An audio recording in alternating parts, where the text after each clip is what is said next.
Greetings, one and all. I hope you're well. The AKG D321. Here it is. I've done an unboxing. A couple of things I should mention straight off the bat. It's quite tatty. I knew it was tatty when I bought it. They seem to be quite rare, don't come up all that often. I got it for about £60. I've since looked and seen a very nice one that went for about 50, and then others that go for about 100, whatever. I knew it was tatty. I have replaced the foam as I did in the ABBA mic, this 330 BT, and a lot of mics of this era, the foam goes. The original foam in both these mics, they made a mention of it, AKG, that it was a foam sandwich with a fabric in the middle and then more foam. Obviously I couldn't get that, so I've replaced it with something else, so the pop response won't be as it was when it's original. Other thing I should mention when I took the top off, have a little look inside as I do, is that some of the plastic parts fell apart. They're sort of crumbling. So I don't think it was necessarily abuse, I think it's just age, really.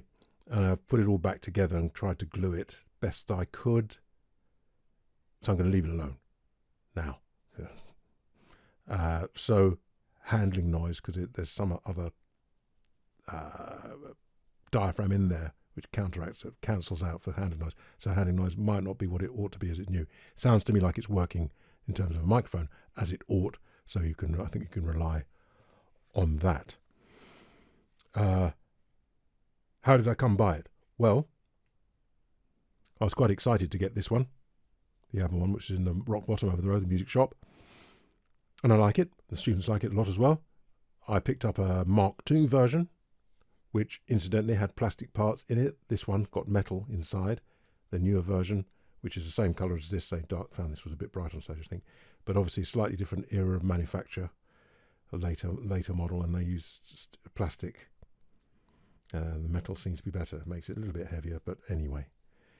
And when I was researching this one, the ABBA mic, on this document, I noticed this, which I'm going to put on the screen here, about the D321. And what they said about it is that the diaphragm has been tuned in accordance with a completely new concept to reproduce the unique character of the human voice in all its subtle shades of expression. What does that mean? It goes on to say, proximity effect becomes a powerful creative tool, and overall, this microphone will produce an alternative sound, something which is hard to describe, but easy to distinguish when heard. What does that mean? They go on to say the transducer design includes an especially elastically suspended magnet to suppress impact sounds from mechanical shock and vibrations. That's the bit I'm wondering if I've orientated correctly with my broken bits and gluing them and stuff. So we can see the rest of it there, and we see the frequency range they say is 40 to 20. Really, we'll have a look in a minute, and various other things. I should mention now, in case I forget to mention it later, that the output on this mic isn't as high as some current mics or even some older mics. I noticed that with this one, the ABBA mic as well, that they're a little less in output, but not as feeble. That's not the right way to say it, really. But this one, this ribbon, the Beyerdynamic ribbon's got even less output. I'm on the Earthworks SV33 at the minute. Probably will be mostly through. I've got these here just in case I need. There's an Earthworks Ethos there, and that's a Beyerdynamic V90r. So that's how I came by the mic, from seeing it referenced there, and this unique sound. What's that about then?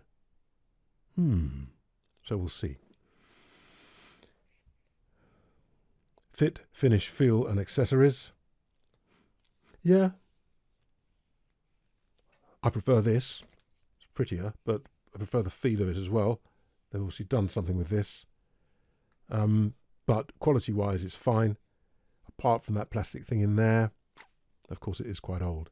And maybe it was abused before I got it, I don't know. But, AKG are a serious company, so maybe, just maybe it's age, but maybe didn't expect it to be around this long. But there you go. The rest of it, fine. It's got a screw there so you can lock this in screw it in as well, so it can't come out if you should need to do that for whatever reason. I see no trace of the D321 in white that they seem to have on this one. I'm sure it's not a copy. It's way before people started faking things. So maybe it's just worn off. I can only assume that. Here it is compared to an SM58. It's the USA one. So you can see a little bit longer, a little bit narrower on the basket. And I think very similar, possibly a little bit lighter.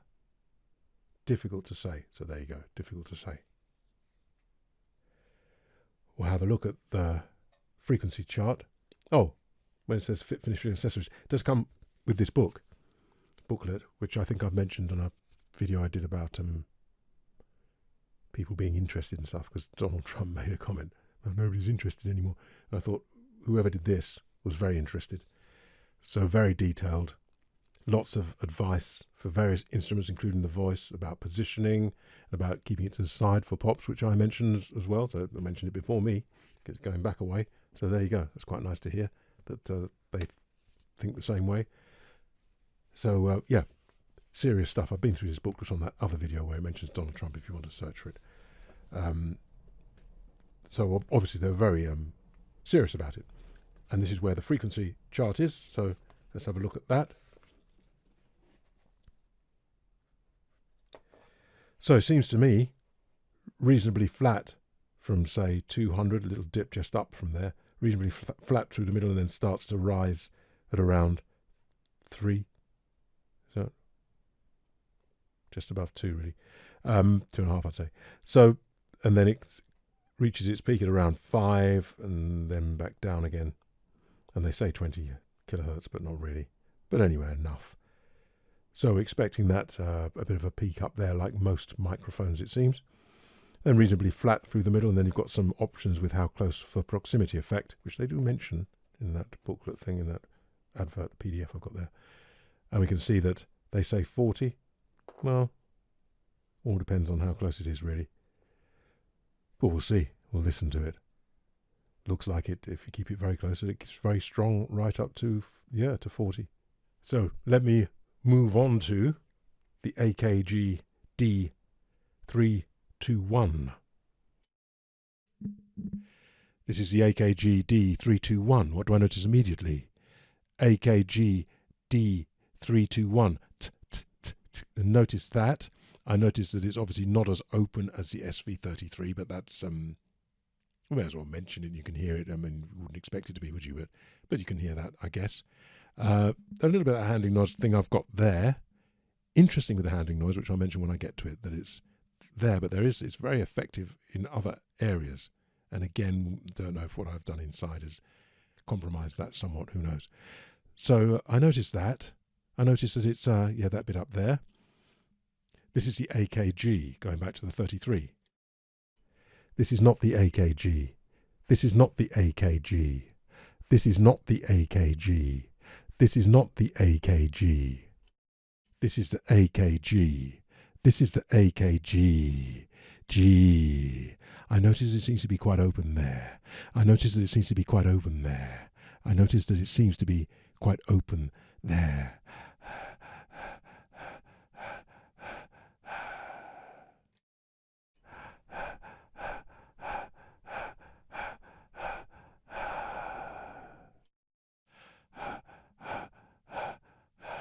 To my ears, not quite as open as that. We wouldn't expect that, but pretty good for a dynamic.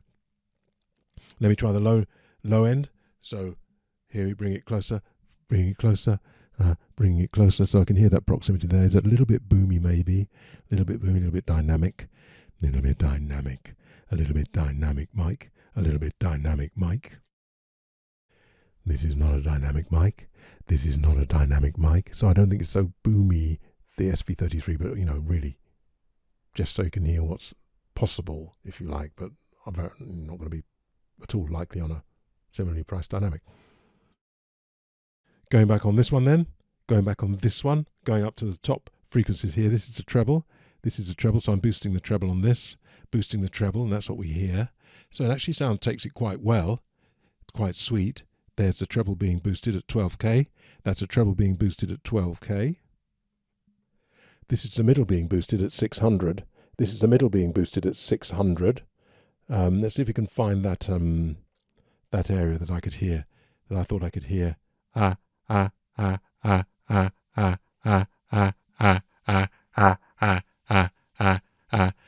what I thought I could hear when I first switched it on. A bit of that. So let me take it back to flat. There it is back at flat. There it is back at flat. There's me removing a little bit of that. There's me removing a little bit of that. There's me removing a little bit of that, putting it back to where it was and boosting again in that area there, which I think this mic has got a little tendency towards. Let's see what that is. Well, yes, indeedy, it's around that 5K. So that's quite satisfying. I think my ears aren't completely shot. So that's, yeah, it's got a little bit of that. That's what's happening there. This taking it down, so it's boosting still down through other areas. I'm going to put it back to flat. So treble and mid are flat. This is the bass, boosting the bass a bit, and we can hear takes it quite well. And the bass, that's the bass flat. So if I wanted a little bit more for myself, you can hear that 5K and the at the top there sticking out a bit. If I had myself a bit more low end.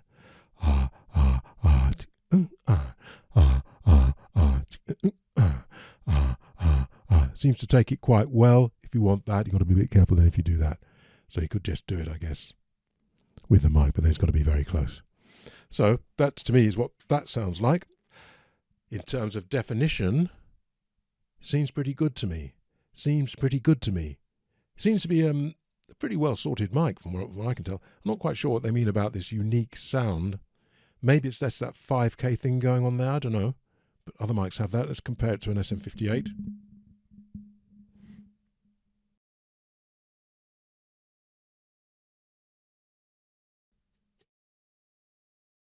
This is the SM58.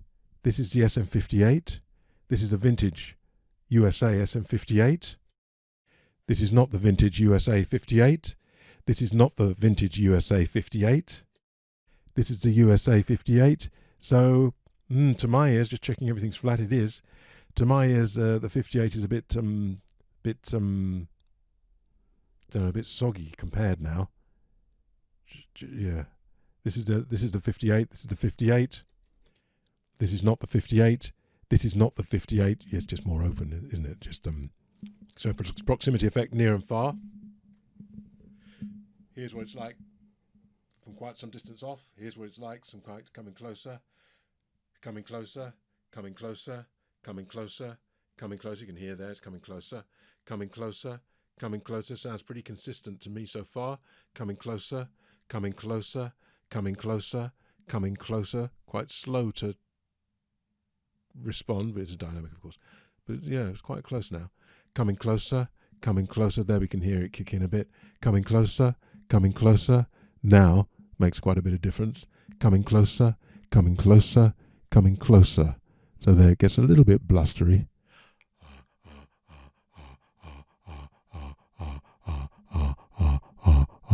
Quite gentle. I could possibly do with a bit more in the low end, but that's me.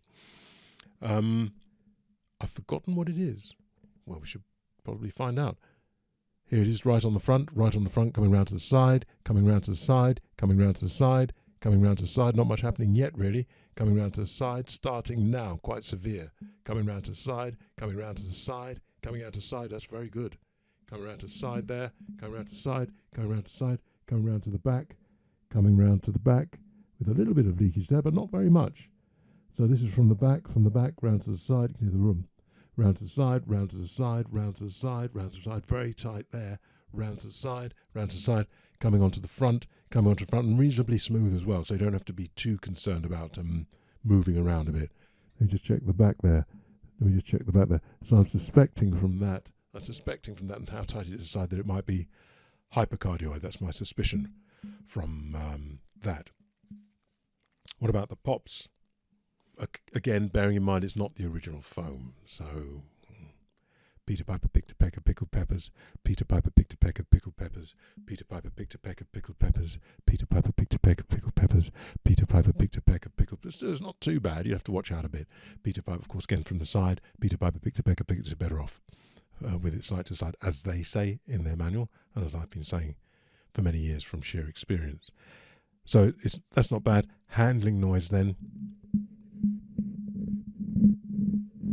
Again, bearing in mind that things might not be quite as they ought, but despite that, so that you might think is a bit much. Particularly they've got a slightly sticky, which is why I prefer the feel of this one. There's whatever that finish is, and maybe it's aged, of course. It does make it quite grippy, but maybe it's aged, so I don't know, and got a bit.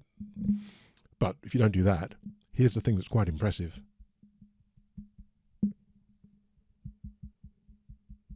Is that there's virtually no low-end thump,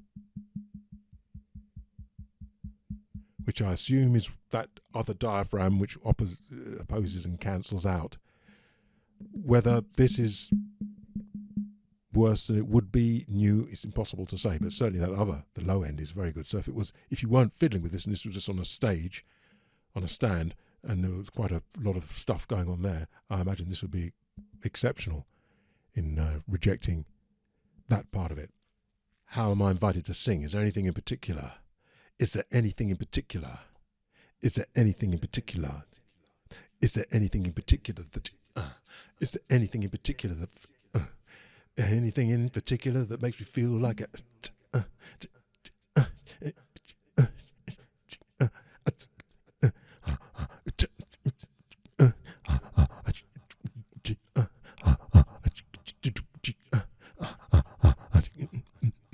Well, I have to say that despite what they say, and I can't remember what they say, alternative sound. I don't know what they mean, alternative sound. Do they mean, do they mean an alternative sound to the SM58? Because I do think that somewhere in, this is the SM58, American, USA, somewhere in some other document I did see them hinting at this, which they would be, because, we all know that the SM58 keeps selling and selling and selling, and people keep trying to sell theirs. And so do they mean not so much an alternative sound to this? I'm on the SM58 still, remind you. This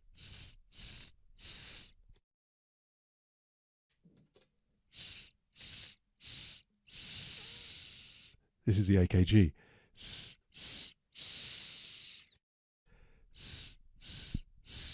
SM58.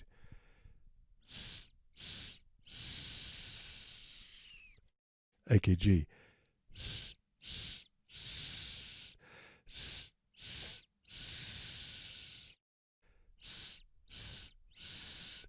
Yeah, the AKG is more open. This is the SM58 now, as you can hear me speaking. This is the SM58. This is the AKG. I noticed immediately as I breathed in there, actually, for the AKG. It's the AKG. SM58.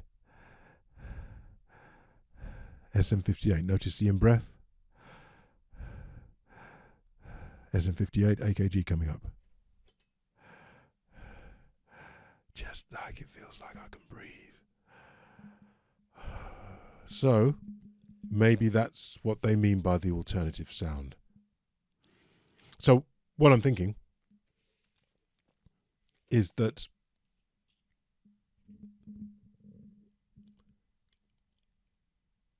it's just there isn't anything really in particular. There isn't anything really in particular. There's that little t at the top there, but they all have that. Most. It seems to me to be quite neutral, quite even-handed, quite fast, detailed. Seems to be like a good mic. So that alternative sound, possibly, maybe they mean alternative to this, not like a real alternative sound, meaning like alternative music, if you know what I'm saying. Maybe it just means it's an alternative sound to that, and it's a bit more hi-fi, really, I think. Just out of interest, if I can remember which one this is.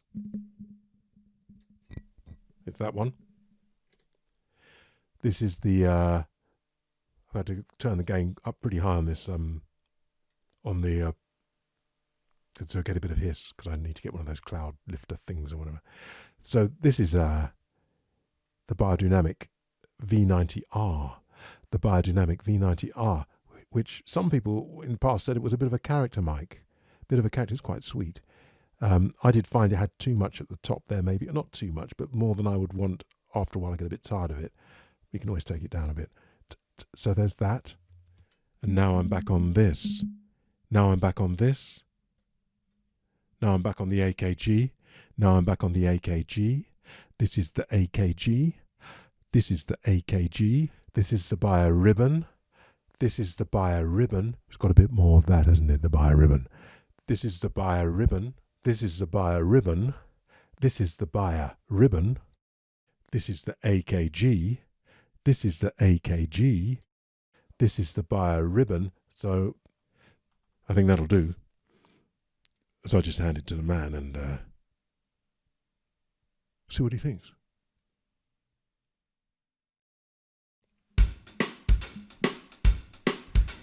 Maybe you're poor, maybe you have wealth, maybe in demand or maybe the baby on the shelf. Whatever your situation, there's one thing you should do. Reject all automation and let me work on you. I'm Mr. Manual, automatic's not my style.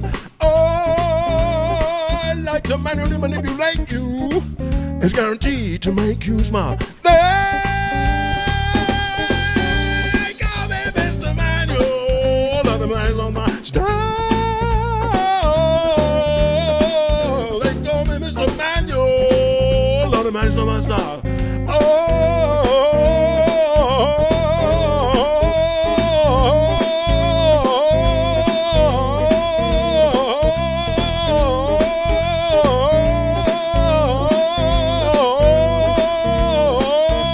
Manually manipulate you, guaranteed to make you smile.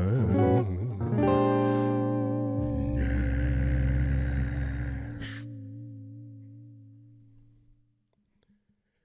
L'alternative elegante.